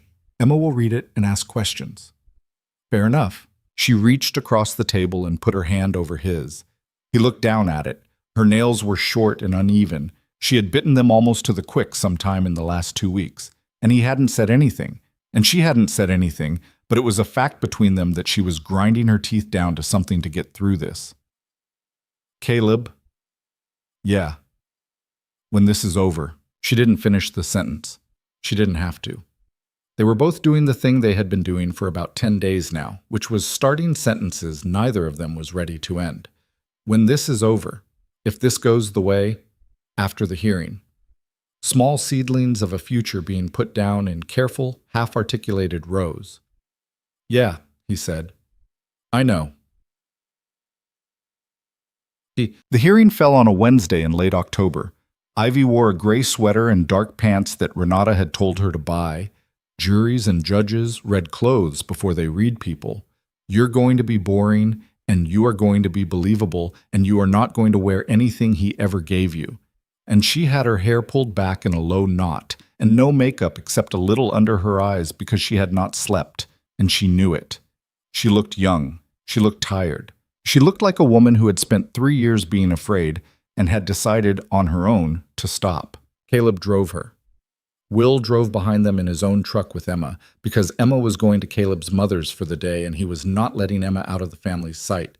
Ivy did not talk on the drive in. Caleb did not push her to. She looked out the window and worked her jaw and twice put her hand on the door handle like she was considering, very briefly, getting out at speed. Hey, Caleb said the second time. We're still going. I know. You don't have to be brave yet. You just have to be in the car. Okay. At the courthouse there were reporters. Not many. This was not national news, not yet, but enough that they had to walk through a knot of 5 or 6 people with phones and cameras held up, voices asking questions Ivy did not answer. Renata met them at the top of the courthouse steps and put her body between Ivy and the cameras like it was nothing, like she had done it before, which she had. Renata was 40-something, short, broad-shouldered, had a voice that carried without ever getting loud. Caleb had decided somewhere around the second week that he would walk through a wall for this woman. Inside, the courtroom was smaller than Caleb had imagined courtrooms were. The wood was darker. There was a smell that was somewhere between old paper and floor polish. There were fewer people than he had expected. Some staff, a bailiff, Grace Halverson, and 2 men at the prosecution table, Renata and Ivy at the plaintiffs, and across the aisle 3 attorneys in very good suits. And at the end of the row, at the defendant's table, was Marcus Blackwood. He looked thinner. His suit was still perfect. His hair was still neat. But he looked thinner, and when Ivy walked past his table to her seat, he did not look up. That was the tell. A month ago, he would have turned his whole body to look at her. He would have smiled that painted smile. Now he kept his eyes on a legal pad in front of him and drew small, tight circles with a pen. and Caleb understood with a certainty that settled somewhere in his chest like a stone that Blackwood had finally, maybe for the first time in his adult life, realized he was going to lose. The judge entered. Everyone stood. Everyone sat. The hearing was, in its specifics, not the kind of dramatic thing Caleb had been bracing for. It was slow. It was full of technical language. Renata walked through the photographs, the hospital records from a visit Ivy had made to an emergency room in Chicago 14 months ago under a false name, the text messages, the voicemail transcripts. Diana Reyes took the stand for 45 minutes and spoke carefully, precisely, with her hands folded in her lap, and said things about Marcus Blackwood that were so specific, so located in particular rooms on particular nights, that the three lawyers at the defendant's table stopped looking at each other by the end of it. When Diana stepped down, she walked past Ivy and did not look at her. Could not, Caleb saw. But her hand, passing the edge of the plaintiff's table, brushed Ivy's shoulder for one fraction of a second, and Ivy's eyes closed. And then Renata called Ivy. Ivy stood up. She walked to the stand. She put her hand on the book. She said, "I do." Her voice did not shake. She sat. Renata said, "Ms. Lane, could you describe for the court, in your own words, the nature of your relationship with Mr. Blackwood?" And Ivy began to speak. Caleb, sitting in the second row, had heard almost all of it before. In his living room, late at night, at his kitchen table, on his back porch. But he had never heard it like this. Not performed, not polished, but said out loud in a room with a record being kept, said for the first time in 3 years in a voice that was not apologizing for itself. She talked about the gallery. She talked about the 4 paintings. She talked about the Sunday after the fundraiser, the elevator, the rug. She talked about the 8-week cycle that became a 4-week cycle that became no cycle at all. She talked about the phone breaking, the bedroom door locking, the $800 from the safe, the fire escape in bare feet. She cried once. Once.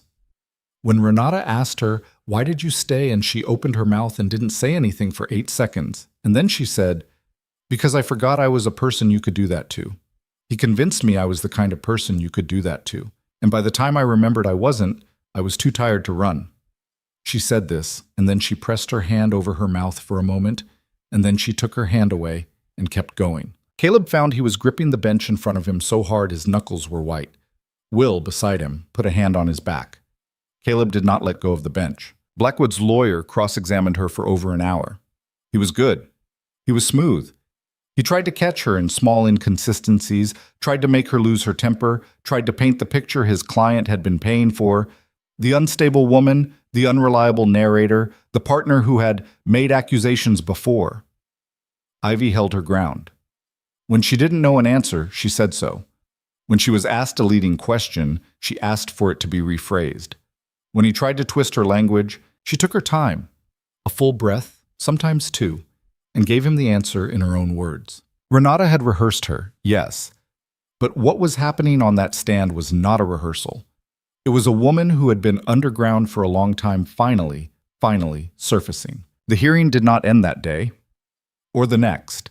It ran 3 days, with a pause on Thursday for a medical witness and a recess on Friday afternoon for legal arguments Caleb did not understand.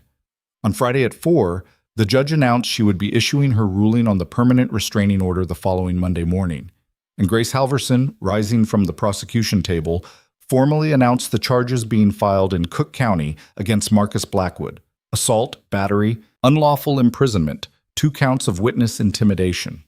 The list was long enough that by the end of it, Blackwood had gone very still at his table, and one of his lawyers had put a hand on his arm like he was physically restraining him from standing up. When the gavel came down for the recess, Caleb turned to look at Ivy. She had her head in her hands.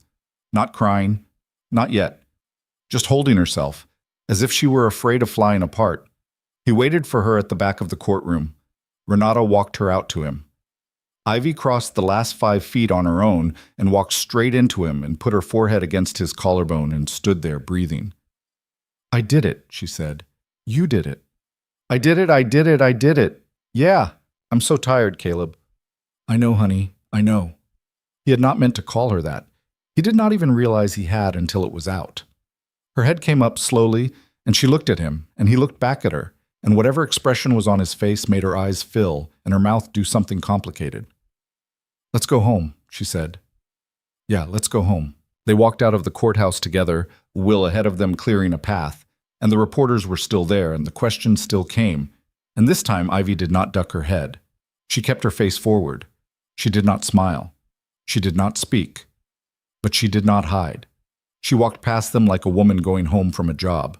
In the truck, heading west out of Harrisburg with the afternoon sun turning the cornfields on either side of the highway into long panels of gold, she leaned her head against the window and fell asleep. Actually asleep, her mouth slightly open, her hand loose in her lap, the first real sleep Caleb had seen her take in weeks. He drove carefully. He did not turn on the radio. He did not hit the brakes hard at the stop signs. He drove like the truck was carrying something precious, which he guessed, all things considered, it was. Monday morning, the judge issued the permanent restraining order. It was granted in full. Blackwood was ordered to stay 1,000 feet from Ivy, from Caleb, from Emma, from their home, their workplaces, Emma's school, and any vehicle they owned. He was prohibited from contact in any form, electronic, written, through intermediaries, through hired parties.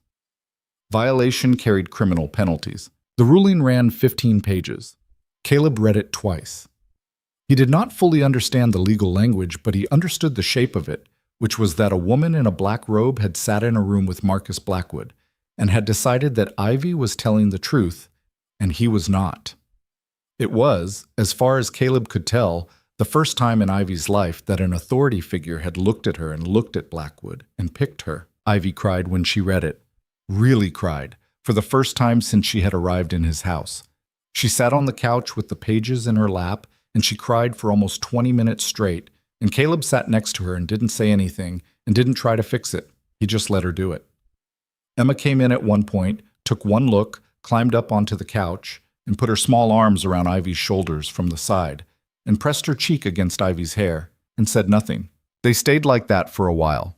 The three of them on the couch, the papers in Ivy's lap, the afternoon light coming in through the window. I think, Ivy said finally, her voice hoarse, I think I need to start. She stopped. She wiped her face. She tried again. I think I need to start figuring out what my life looks like now. Not running from it, not hiding in it, an actual life. Caleb looked at her over Emma's head. Yeah, he said.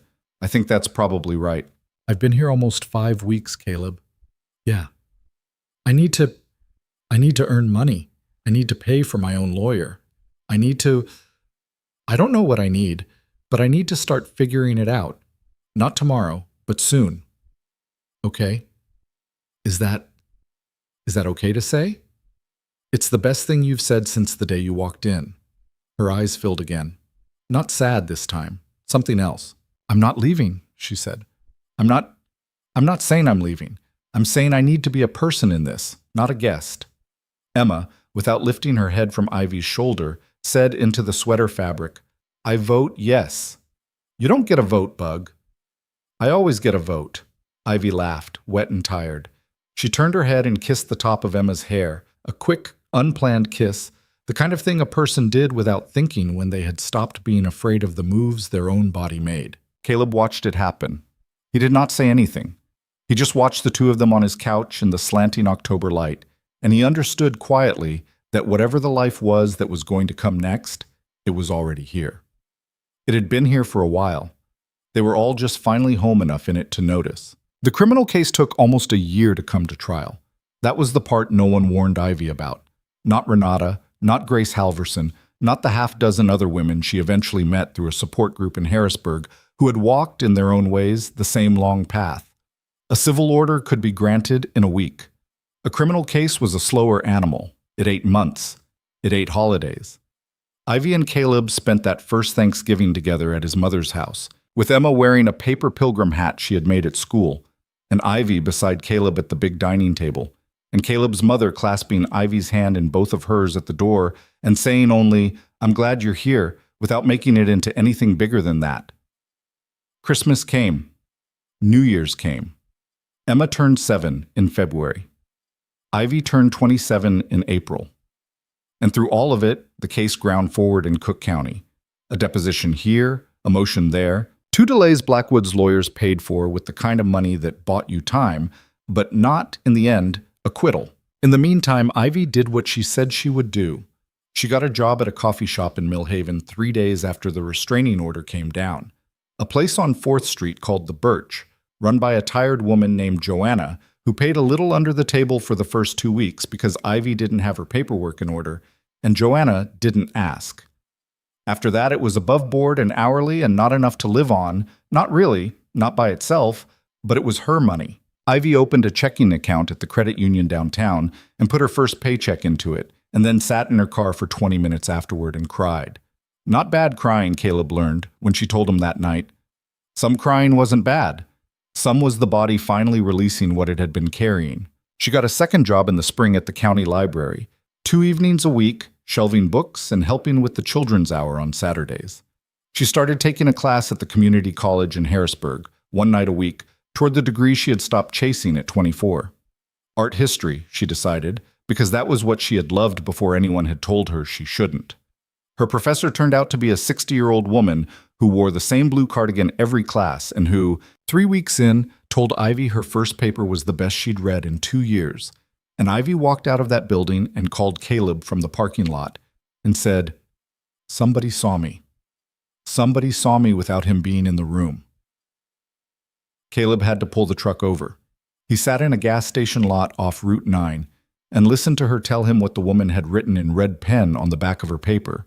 And he thought about all the red pens that should have been in Ivy's life already, and weren't, and were finally starting to be. In June, she moved out. She had been talking about it for a month, and Caleb had known the whole month that it was the right thing.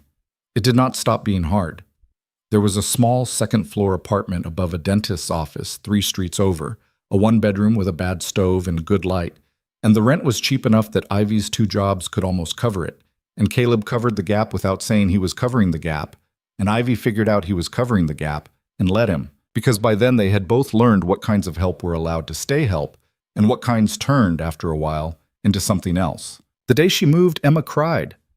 Not a tantrum, a real cry, the kind that came up from a place a 7-year-old did not have words for. "You're leaving," Emma said. She was standing in the empty bedroom with her arms wrapped around her middle. "I'm not leaving, honey. I'm moving 3 streets over." "That's the same." "It's really not. Look at me. Hey, look at me." Ivy knelt down on the bare floor. "You know my phone number. You have it memorized. You call me whenever you want. I'm going to be at your school pickup twice a week because your dad has lumberyard on those days, remember? I'm going to see you so much you're going to get sick of me. That's a promise." Emma did not look convinced. "You're leaving because you don't want to be here anymore." "No, that's not—" "Honey, no. I'm leaving because I want to know I can. Because for a long time somebody told me I couldn't live by myself, and I believed him. And I need to know I don't believe him anymore. Do you understand what I'm saying?" Emma sniffled. "No." "Okay, I'll try again. When you're a big kid and you're, 13 and you want to ride your bike to the store by yourself for the first time, that's not because you don't love your dad. It's because you need to know you can. That's what this is. This is my big kid bike ride." Emma thought about that. She wiped her nose on her sleeve. "Is Daddy going to be sad?" Ivy's voice caught. "Your dad knows the difference between sad and proud. I think he'll be both, but mostly proud." And from the doorway, where he had been standing for longer than either of them had known, Caleb said, "Mostly proud. She's right." He had not cried since Sarah. Not really. Not where anybody could see. He did not cry now either. But something in his face did something close to it, and Emma saw it, and Emma came across the room and put her arms around his leg the way she used to when she was 3, and he put his hand on her head and he did not move for a minute. That night, after the last box was in the apartment, and the apartment key was on Ivy's new key ring, he drove home with Emma asleep in the passenger seat, and a silence in the truck that was, he realized, somewhere around the bridge over Miller's Creek, not an empty silence. It was a held silence. It was the silence of a life that had been a certain shape for years, and was now a different shape, and the difference was going to take some getting used to, but not in a bad way. More like a room you had just painted. You kept walking into it and being surprised by the color. Bus seat. He saw her almost every day. She came over for dinner on Sundays.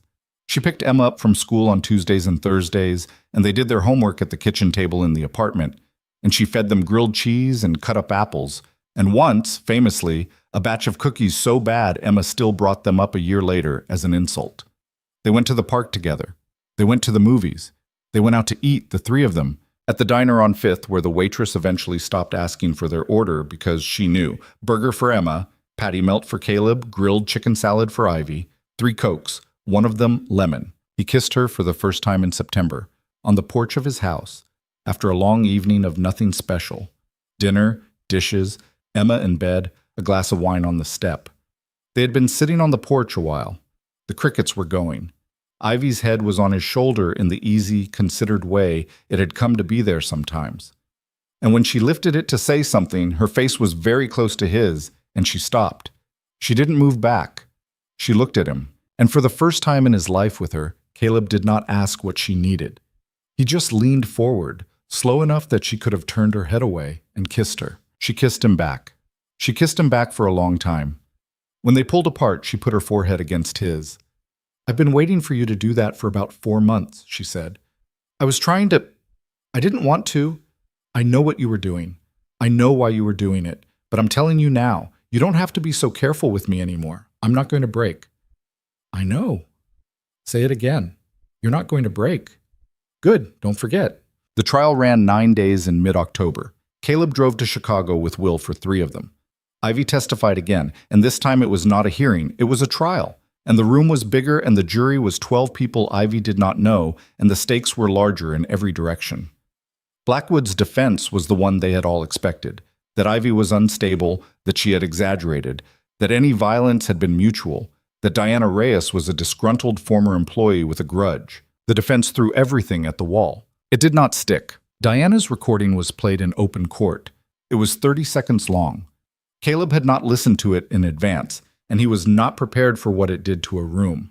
There was the sound of a man's voice, Blackwood's, unmistakable, lower than it sounded in public, flatter, saying things to a woman in a Miami hotel room that Caleb did not ever want to have to describe to another human being. There was the sound of a hand striking skin. There was the sound of a woman saying no. There was the sound of him laughing. Then the recording ended. A juror cried, a male juror, the foreman, later. Blackwood took the stand in his own defense against his lawyer's advice. It went badly for him. He could not, it turned out, maintain his practiced charm under a prosecutor who had been preparing for him for 3 years. Grace Halverson walked him, line by line, through his own text messages, his own voicemails, his own corporate emails instructing employees to surveil Ivy, and in one extraordinary exchange, to remind her what she owes me. She did it without raising her voice. She did it without flinching. She made him into something small in front of 12 strangers, not by shouting, but by making him explain himself in his own words, until his own words were all anyone could see. The jury was out for 4.5 hours.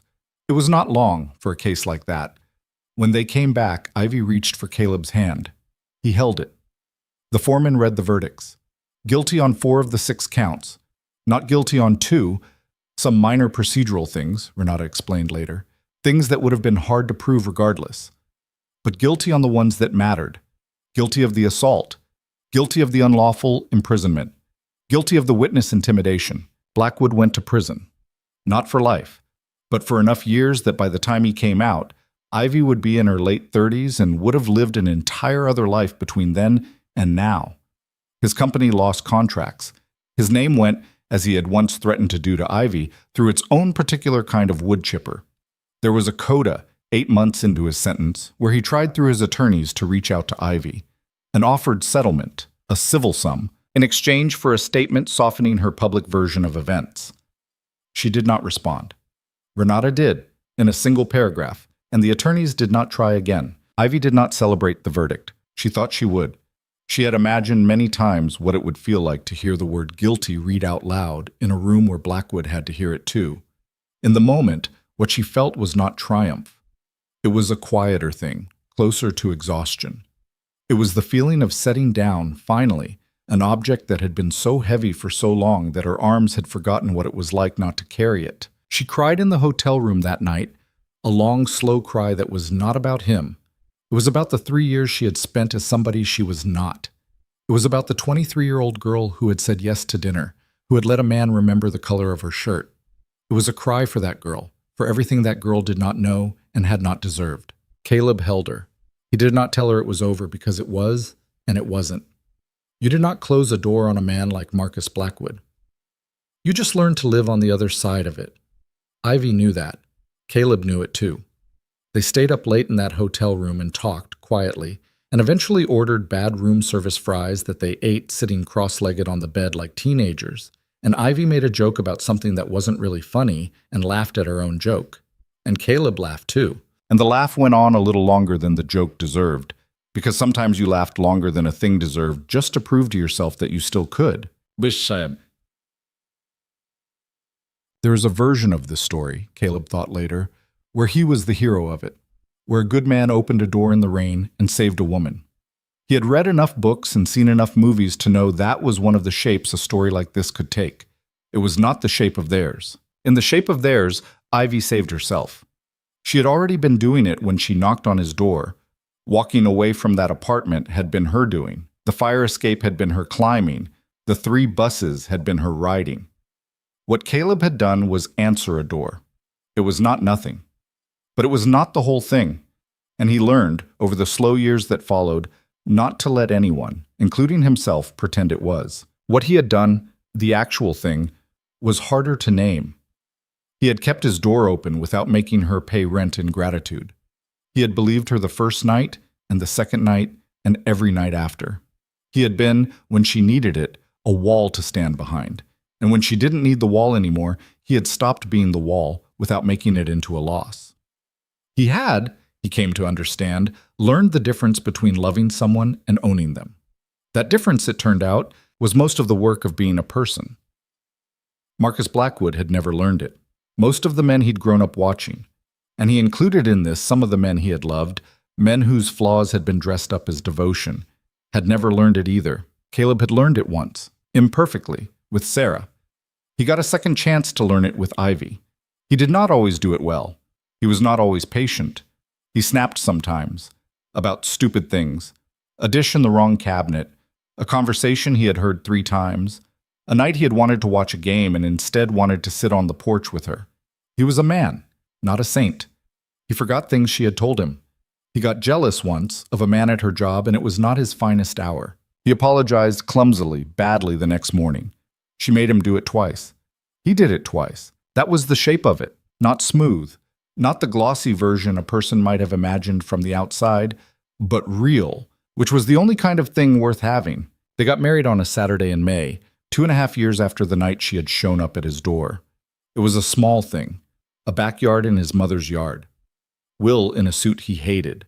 Emma, 9 years old by then, in a dress she had picked herself, bossing the photographer around. Ivy's sister came in from Ohio, and they had spent the year before mending what 3 years with Marcus had broken, which meant long phone calls and one big tearful weekend in a cabin and a slow, real rebuilding that neither of them took for granted. Ivy wore a pale green dress because she had decided, she told Caleb once, that she was never going to wear white for anyone. White was for other people's idea of what a woman was supposed to be. Her hair was loose. She wore flat shoes.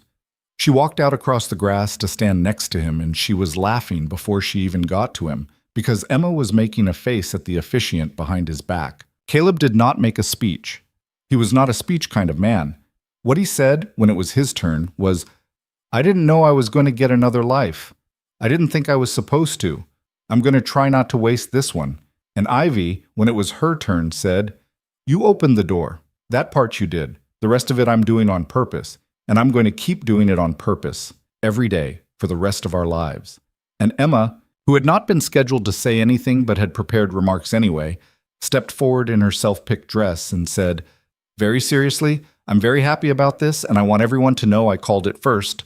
And the whole yard laughed, and Ivy pulled Emma into a hug so tight that Emma's feet came off the ground for a second.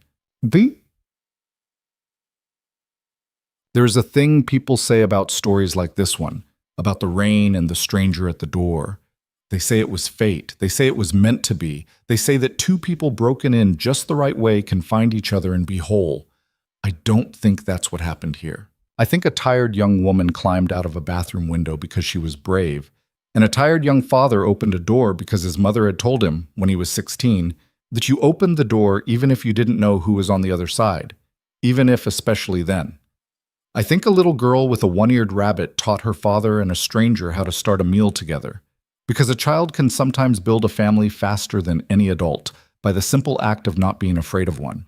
And I think the real ending of this story is not the verdict, and not the wedding, and not even the quiet evenings on that porch years later when Emma was off at college and Caleb and Ivy were still there, in the same house, on the same step, watching the same streetlight that used to buzz until the city finally replaced it.